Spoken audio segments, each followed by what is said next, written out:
Tiga saham yang memiliki NPM tinggi atau besar. Apa saja sahamnya? Simak video pembahasan ini sampai selesai. Disclaimer dulu, video ini bukan untuk ajakan jual maupun beli suatu saham, dan data yang ditampilkan berdasarkan data terbaru pada 14 Juni 2025. Sebelum saya sebutkan tiga sahamnya apa saja, mari kita bahas dulu tentang apa itu NPM, beserta fungsi dan kegunaannya.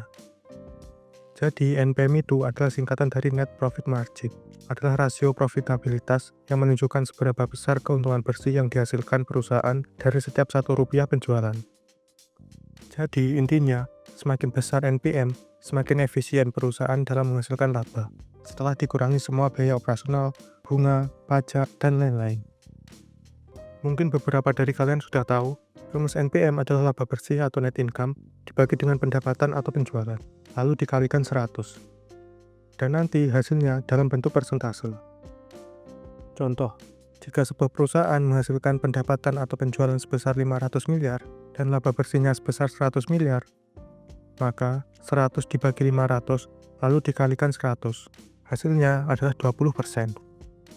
Artinya, dari setiap Rp1 pendapatan atau penjualan tersebut, perusahaan tersebut menghasilkan Rp0,2 keuntungan bersih. Kemudian fungsi dan kegunaan NPM untuk apa sih? Jadi, fungsi dan kegunaan NPM yang pertama adalah untuk mengecek efisiensi dari sebuah perusahaan. Apakah manajemen mengelola biaya dengan baik? Kedua, membandingkan antar perusahaan sejenis. Jadi, misal sama-sama di sektor consumer goods, saham atau emiten mana yang lebih untung? Ketiga, menilai tren bisnis. Apakah NPM membaik atau memburuk dari tahun ke tahun? Dan yang keempat, sebagai indikator kinerja manajemen. Jika NPM naik, maka kinerja manajemen efektif. Namun jika NPM turun, mungkin ada potensi masalah atau ada hal lain. Kemudian yuk langsung ke pembahasan tiga saham yang memiliki NPM yang terbilang tinggi atau besar. Apa saja sahamnya? Yang pertama adalah PT Daya Mitra Telekomunikasi Tbk atau MTEL. MTEL atau yang dikenal dengan nama Mitratel merupakan salah satu perusahaan penyedia infrastruktur menara telekomunikasi terbesar di Indonesia. Mitratel memiliki dua kelompok portofolio utama, yaitu penyewaan menara dan bisnis lain terkait menara. Sampai saat ini, per kuartal 1 2025, Mitratel telah mengelola lebih dari 39.593 menara telekomunikasi yang tersebar di seluruh wilayah Indonesia. Mitratel didirikan dengan nama PT Daya Mitra Malindo pada 18 Oktober 1995, yang berarti sudah lebih dari 29 tahun yang lalu. Kemudian pada 28 Agustus 1997, melakukan perubahan nama menjadi PT Daya Mitra Telekomunikasi. Mitratel melakukan IPO dan melantai di bursa pada 22 November 2021, dan saat ini memiliki market cap sebesar 46,7 triliun. Pemegang saham mayoritas dan pengendali Mitratel adalah PT Telkom Indonesia Persero Tbk atau TLKM dengan kepemilikan 71,9%. Tentu kita sudah tahu bahwa TLKM merupakan BUMN yang sekarang di bawah Danantara melalui holding operasionalnya, yakni PT Biro Klasifikasi Indonesia atau PT BKI. Pada laporan keuangan kuartal 1 2025, Mitratel memperoleh pendapatan sebesar 2,26 triliun, sedangkan labanya sebesar 526 miliar. Jadi, NPM Mitratel berdasarkan laporan keuangan kuartal 1 2025 sebesar 23,27%. Kemudian mari kita lihat historis NPM Mitratel dalam 4 tahun belakang, sejak setelah IPO. Dapat dilihat, historis NPM Mitratel dalam 4 tahun terakhir berkisar 20,10% sampai dengan 23,15%.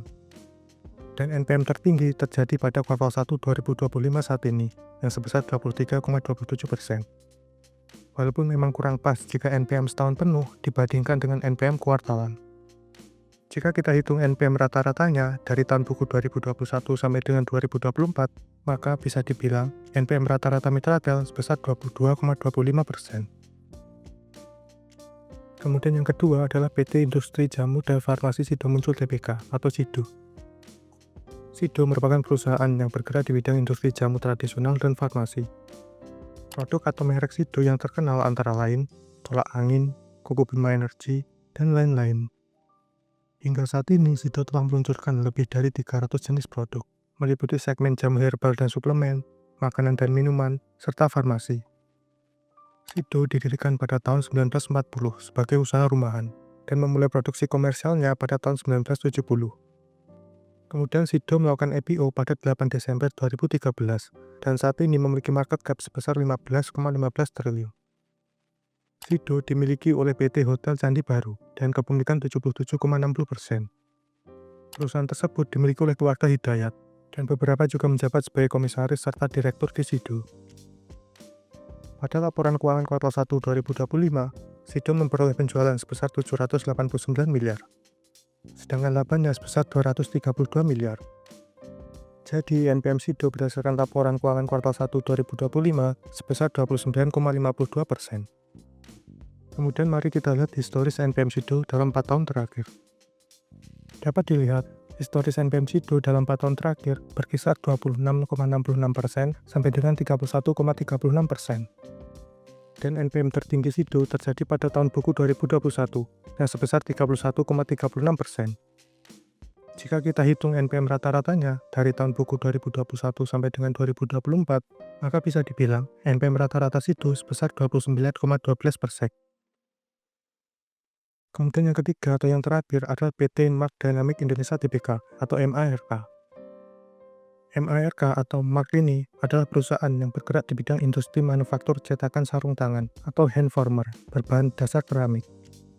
Di industri tersebut, Mark melayani 40% pangsa pasar global. Selain cetakan sarung tangan, Mark juga memproduksi produk pertanian dan produk saniter dari limbah produksi hand warmer keramik.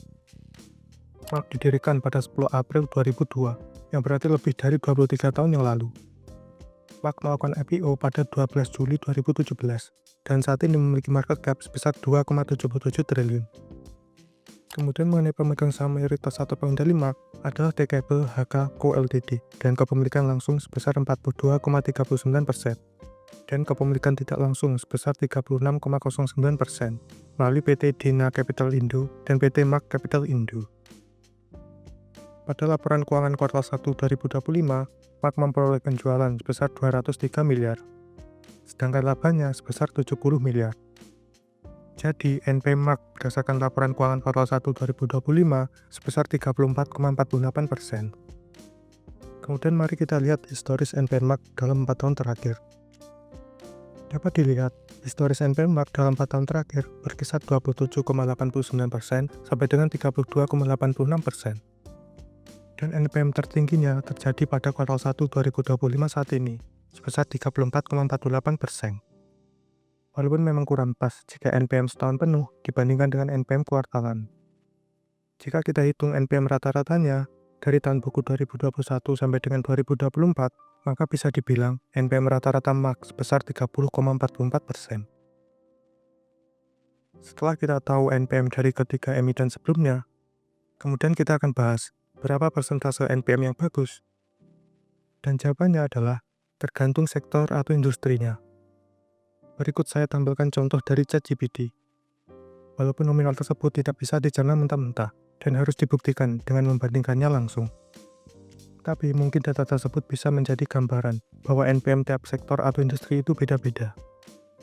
Kita tidak bisa menyamaratakan atau membandingkan saham di sektor atau industri yang berbeda, karena struktur biaya atau bebannya pasti beda. Jadi, alangkah baiknya jika dibandingkan dengan sektor atau industri yang sama. Misal, saham sektor konsumer dibandingkan dengan saham sektor konsumer juga. Jangan dibandingkan dengan sektor otomotif atau sektor retail.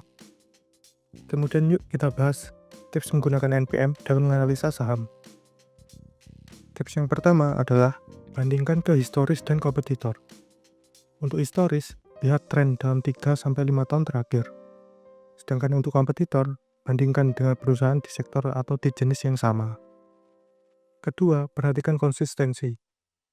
Perusahaan dengan NPM stabil atau meningkat merupakan tanda dari manajemen yang solid. Dan yang ketiga, jangan lihat NPM-nya saja. Kombinasikan dengan ROE, DER, GPM, dan beberapa rasio lain untuk melihat gambaran lengkap dari saham yang kita analisa. Oke, mungkin sekian video ini. Semoga menambah insight atau wawasan baru mengenai NPM atau Net Profit Margin, beserta beberapa saham yang memiliki NPM tinggi sebelumnya. Dan bagaimana menurut pendapat kalian mengenai ketiga saham sebelumnya? Apakah ada saham atau emiten lain yang memiliki NPM yang tinggi atau besar juga? Silahkan berdiskusi di kolom komentar, dan sampai jumpa lagi di video selanjutnya.